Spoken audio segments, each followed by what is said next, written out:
Hello! Today we're going to talk a little bit about different ways you can use collage to help add depth, to help give you a starting ground, textures. So first I'm going to show you a couple renderings that I've used collage in. These are from Assassins. The concept was that everybody in the end was wearing their famous silhouette, but completely made out of the headlines of the newspapers that announced when they tried to kill the president.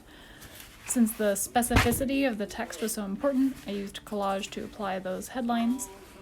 You can see where I don't apply it flat, that helps it integrate in. I either choose to put it where there's highlights or where there's shadows, cut it out with not a straight edge, kind of a wobbly organic line work, and then paint over those edges and continuing those patterns in order to help them marry into the rendering, into the painting itself. It takes a little more time to do collage this way. It's one way you can do it. It's very controlled, but you can see that like this edge here stops and starts, and then there's a little piece at the bottom, so I chose to put them in places that are shadows, essentially like outlining those shadow spaces, and then using watercolor to create the effect of the paper continuing. By not using straight lines, it helps collage sit a little better on the page. It's not tearing out a perfect square and putting it in. It's not cutting, exactly the shape of the jacket and applying it. It just helps you kind of blend it more with your painting and make it your own. Another reason that you might want to use collage is because you want them to actually be made out of paper.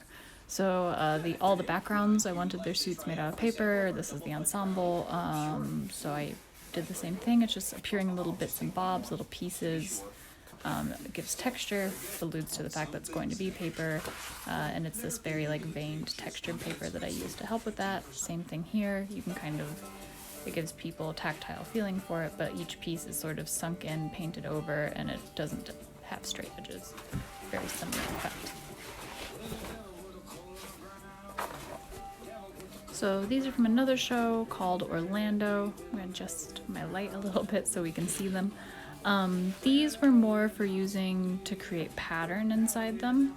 So I rented a bunch of wallpaper books back when you could do that and scanned them all in, and then was able to create organic textures and patterns. You can see that they're pieced in different places. Still definitely don't cut them just straight out. I'm cutting out the fleur-de-lises and putting them in, or in this case I wanted this bark texture, so use the same trick, sort of cut it out, put it in rather organically. You can see where it is based on the sheen that's reflecting, and then carried that texture out with painting in order to kind of marry the two and bring them out. It's a technique that I use a lot. The cravat is entirely cut out, but with very detailed soft line work. The pumpkin pants here, they just have some texture put in for the pattern of the fabric. That's one thing that's really nice about using wallpaper and collages. You can get textures and patterns in very quickly and very specifically without necessarily having to paint them or draw them entirely. It's a nice trick. So these are from Laramie, super contemporary show. I wanted it to feel very grounded, very real. So as you can see, these are digitally done. But it's essentially the same trick, and then I paint over them, print them out, paint them with clear gesso and paint over them.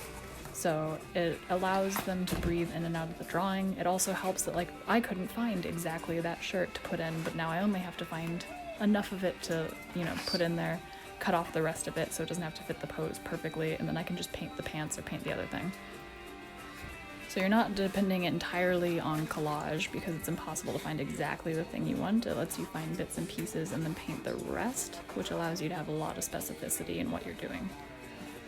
You can see in this one, that yellow coat, just one little bit of it is actually real and the rest of it is painted. The jeans are entirely painted, but the shirt is real. So it does sort of marry the two of them and make it so that you're not stuck searching forever for the perfect research image. You're just going to find enough of that research image, or if they're half on screen and half in a photo, and you don't have to now try to find the same thing over again.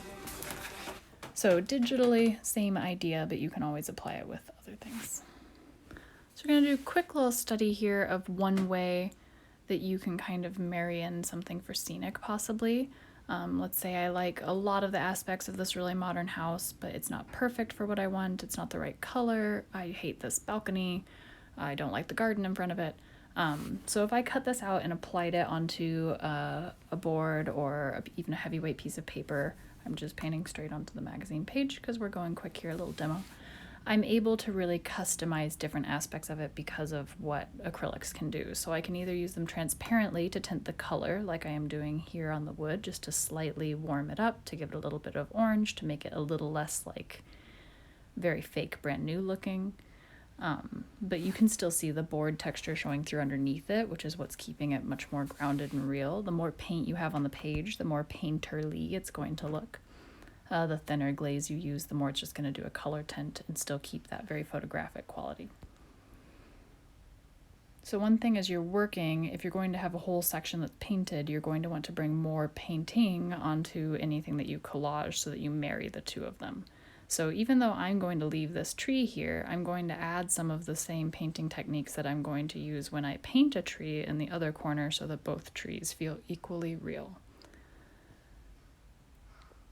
So as you can see, with acrylics, I'm able to entirely cover areas. I start with a dark background to build up because there is a slickness to the magazine collage texture. You can also do a clear layer of gesso or medium before you begin. If it's taped down or glued down, then sometimes I just coat it with clear medium and then immediately start painting on top of it. But sometimes you can just skip that. You can also collage multiple pieces on top of it. They will stick. You can use clear medium as your glue, or you can just stick them on top of the paint. You can use real glue too, that's fine. So if I want this little rock wall now in this area, I've got to kind of get rid of the really modern driveway. Maybe I wish it was a little more rustic, had a little more color and texture. So you can see I can very quickly shape this to be more what I want it to be and less what the research image is. But there are certain aspects of it maybe that I loved, and this is really helping me build it quickly. What we're doing for this demo, this is definitely not my like original design of what this building is, right? I'm very heavily relying on the research image. But it's a nice example for if you think about how you could incorporate like a little bit of a ruins in a backdrop or something like that, that you could find a very quick way to get your ideas across to your director, to your team, with a bit of collage and paint on top of it and incorporating it into original designs.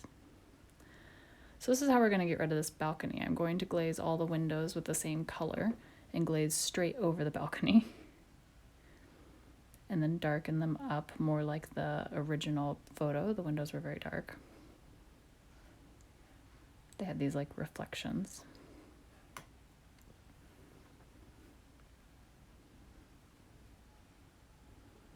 You can still see little pieces of the balcony, so I'm going to end up needing some of the wood color to go over that. But first we're going to put the frames back in around these windows a little bit better.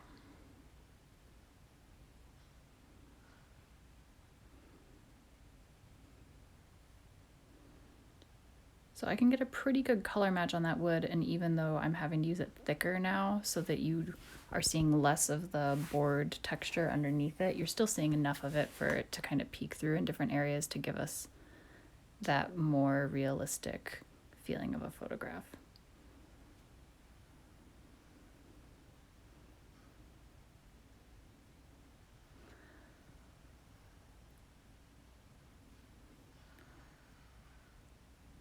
So now that I've gotten this side much more painterly, it does fit within itself and it fits with the trees a little bit more. Keep warming up the trees with yellow and with texture to help it kind of find balance with the real tree that we've got on the left side. Add some highlights and textures around the rocks to help like push them into the painting so that they don't stick out so much as like a collage piece. You want them to feel married to where they are, so they need shadows painted around them. It's one thing that collages very quickly. You can fix things by just fixing the lighting in them. So if they were in Photoshop, we'd tweak the lighting. So do the same thing with your paintbrush. You can use glazes to change the color of lights, so you can add like a warm glaze if everything else has a warm glaze, or you can, add your highlights, add your shadows, and transparent glazes or dry brushing over your collage is going to really help them feel like they should all be together and not like you stuck a bunch of random things together from different places. So the roof is the part of this that I think is like perfect for this demo. So I'm just gonna make sure I don't put paint on that. I'm keeping it clean, but I'm walking the paint right up to the line.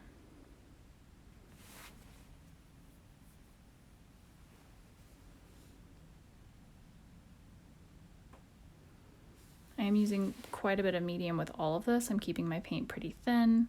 I'm also, letting a lot of transparency show through, but I don't, in the sky section, really want to be able to see all these trees. I want it to be a blue, clean sky. So I'm going to need a lot more paint and no medium. But building it up is a little easier if you let sections dry and then go back over it. The second coat's always going to be more opaque and have less brush strokes.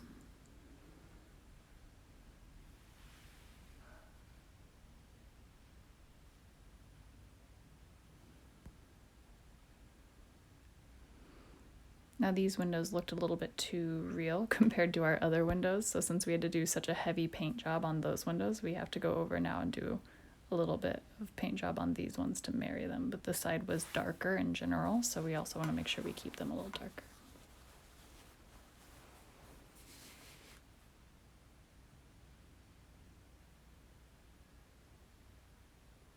So there's the second coat on the sky. We're able to erase out those trees.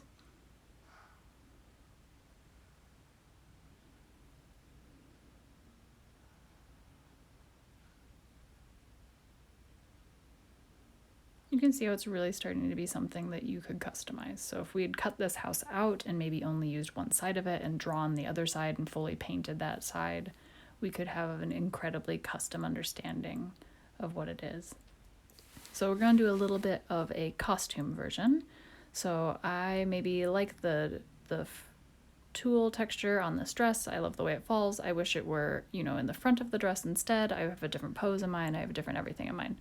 So I would glue that down, sketch my drawing around it, as you can see here, and then start adding your paint colors. I started with my darks and then glazed the reds over them, but we haven't done much work into it yet. So now I'm going back in with the darks to marry it.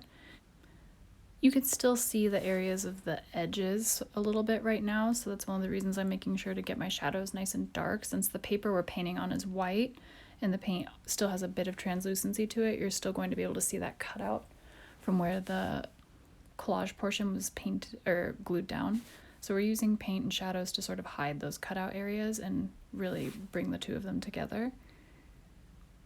It's starting to sit a lot more even now, but you can see how much that texture in the front does a lot of work for me. It already tells the story of this whole fabric, so I can be a little more painterly with the rest of the dress as I'm working.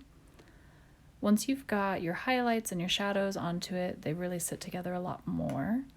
And I like to do a little bit of line work, especially in something like this that has a very painterly feeling and no boundaries on it. It helps to, once again, up your contrast levels that maybe you wouldn't get because you didn't go as dark because the collage wasn't as dark.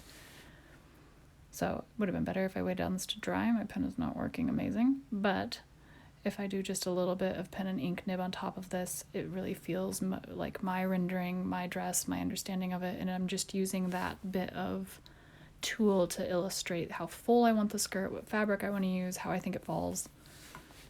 But it's a different dress, obviously, on a different day. All right. Now I want to show you one more version of working with this, which is that half of this is collage. So on the left hand is collaged. I've glazed it to change the color and to add lighting. And on the right hand, it's entirely painted. It's a nice way to work with collage. It gives you a lot of flexibility. Once again, with finding an image that you actually like and changing the cut of the coat. That one was like a trench that we restyled to be short. There's a lot of changes you can make to make the garment perfect for what you want, but the description of the fabric is very useful. Hope that helps. Bye.